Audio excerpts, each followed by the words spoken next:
আমিরের সঙ্গে কিভাবে সম্পর্কের শুরু হয়েছিল? বিচ্ছেদের 2 বছর পর মুখ খুললেন কিরণ। কিরণেরাও জানিয়েছেন স্বদেশ ছবি সেটে আমিরের সঙ্গে তার আলাপ এবং বন্ধুত্বের শুরু হয়। তারপরে ধীরে ধীরে তাদের সম্পর্ক এগিয়ে চলে।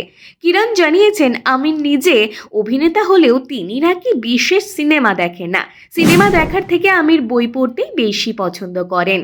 রীনা দত্তের সঙ্গে বিয়ে ভাঙার পর 2005-এ কিরণ রাওকে বিয়ে করেছিলেন আমির খান। এরপর দীর্ঘ 16 বছর পর সকলকে অবাক করে হঠাৎই বিবাহ বিচ্ছেদের কথা ঘোষণা করেন আমির কিরণ।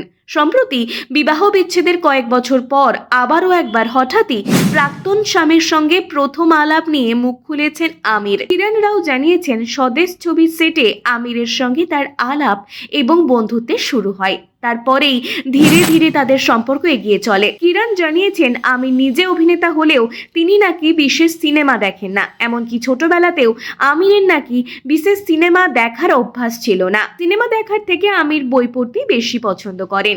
কিরণের কথায় সম্পর্কের শুরুতে আমির তাকে একটা হাসি খুশি জীবন দিয়েছিলেন, যেটা তাদের সম্পর্কের তৈরিতে ইন্ধন জুগিয়েছিল।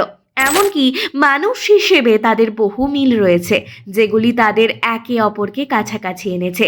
কিরণ জানিয়েছেন তারা তাদের ছেলে আজাদ রাওকে সিনেমা দেখতে উৎসাহিত করেন, তবে আজাদও সিনেমা দেখতে পছন্দ করে না।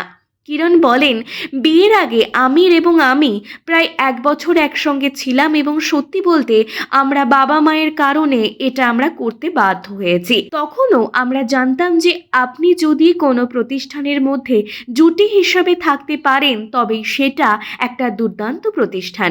তবে আমি মনে করি আপনারা যেভাবে বিয়েকে ব্যাখ্যা করেন সেটাও গুরুত্বপূর্ণ, কারণ তাতে একটা নির্দিষ্ট উদ্দেশ্য ছিল।